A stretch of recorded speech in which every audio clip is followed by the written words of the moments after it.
This is a testimony of the goodness of God.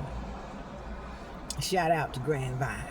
So I was listening to him, and he was saying how he saw this lady at the bus stop, and he walked past her, and then he went back and asked, was she okay? And he ended up buying her food. And her son was there, and he came back with the food, and he ended up getting them a room because they didn't have a place to stay. And that stuck with me. And I'll bring that up until now. I was in the process of getting my notary renewing my notary, and I had did the test, trying to print out the application because things have changed. Not only do you have to have a test, you have to have a piece of paper that the notary, has to get notarized. And so I spent all day doing it and going to the courthouse and having to go back home and do more tweaking and doing this and doing that. And I got frustrated yesterday. So I said I'm going to try it again today. And this time, before I called, because earlier, yesterday when I tried calling, I couldn't reach anybody, couldn't get in contact with anybody. So I tried it today, calling, and I couldn't reach anybody. Everything either could not be transferred, the voicemail box was full. I just couldn't get anybody on the phone. So listening to spirit, and God will never lead you wrong. Just listen and trust your intuition. Trust it. Just trust it. I'll tell anybody, trust it, no matter what it looks like, and go for it. So I called the same number again this morning, and this time, instead of accepting the regular voicemail, spirit led me to just touch this button, and I did it. And it went to one office in the courthouse, and I asked a question because I told her my situation, what I was trying to do, and the lady was real nice. She said, "Oh, well, let me transfer you to such and such," and she transferred me to her, and she walked to Lacey. Shout out to Lacey, my favorite person. Lacey literally saved my life because I was already having a bad morning. It's past tense, so I said was having. And got on the phone with Lacey. Lacey walked me through step by step what I needed to do to get the information that I needed, how to get it, everything. And this is to the goodness of God. So once I hung up with her, I went home, got other information that I thought I was going to need that she said to get. Came back up into the courthouse, and I looked for Lacey. I looked for Lacey, and I found her, and she told me what to do, even printed out the information that I needed. Printed out, told me where to go, because I need to get my documents notarized. Told me where to go to get it notarized for free. And after all of that, it didn't cost me anything but to actually pay for my notarization. To the point that even my parking, someone paid for my parking. I didn't even have to pay to park. And I thought about what Grand Vibe said about buying the lady food and getting a room for her and her son. The parking was free.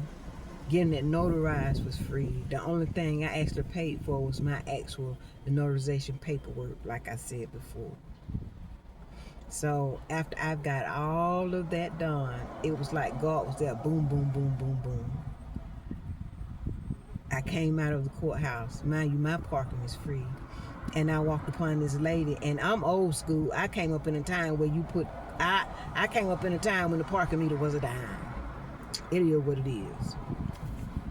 So as I'm coming out the courthouse, I see this elderly lady, and she's trying to figure out, as I was when I came to park earlier, how to use the parking meter.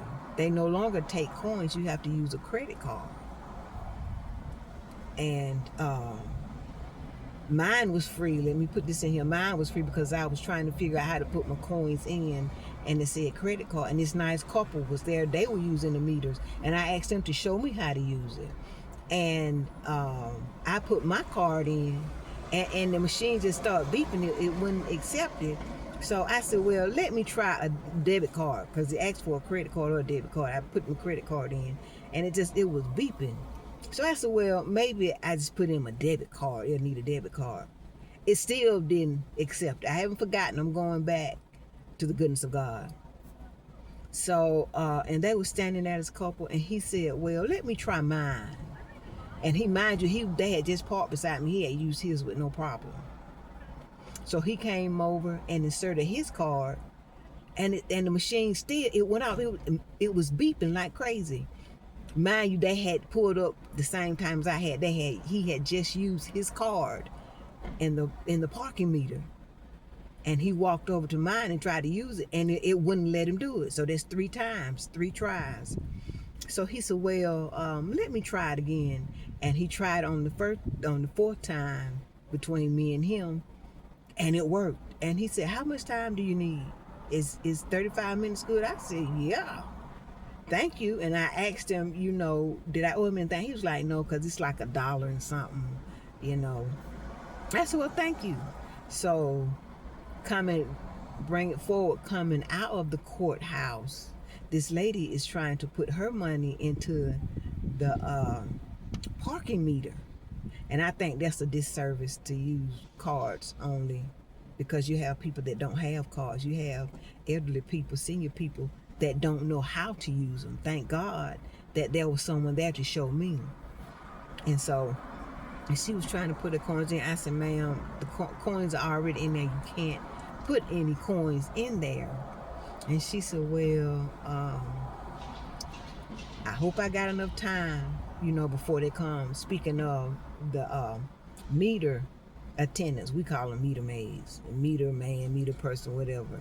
But before the meter person comes to check the meters and write the tickets, and she just walked off, and there was someone in the vehicle with her. He was still in the car. So I thought about what Grand Vibe did. I passed it along.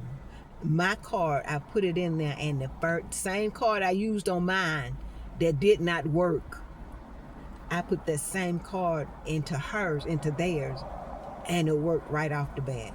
And I said, sir, how much time do you need? Is 35 minutes good? He was like, yeah, I appreciate it. He said, how much I owe you? I said, you don't owe me anything. See, passing it along will work out.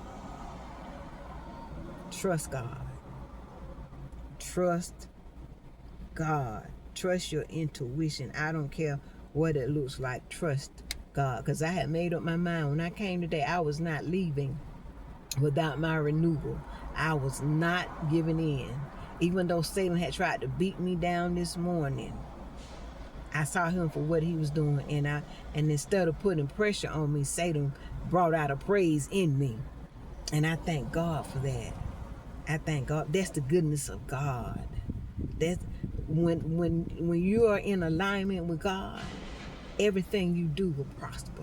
When you are in his will and operating in obedience, every single thing you touch will be blessed. Anybody that you come in contact with will be blessed, just from them helping you, from just gleaning from your anointing. Just gleaning from your anointing, and they don't even know it. Now, who knows what blessings God has for that couple that are soon to get married. He said they've been engaged for a couple of years, they're soon to get married. I pray peace, prosperity, and blessings in everything that God has over them, because they stepped in to help me when I didn't know. Now, mind you, I tried 2 different cards, and neither card worked. But I tried the same card on somebody else's, and no problem. It worked spot on. I don't know what God was saying, but I trusted him and followed my intuition, because I wanted her to go into the courthouse and not have to hurry and worry about that meter or getting a ticket. And I'm telling you, God is faithful. God is faithful. God is faithful. Ashe.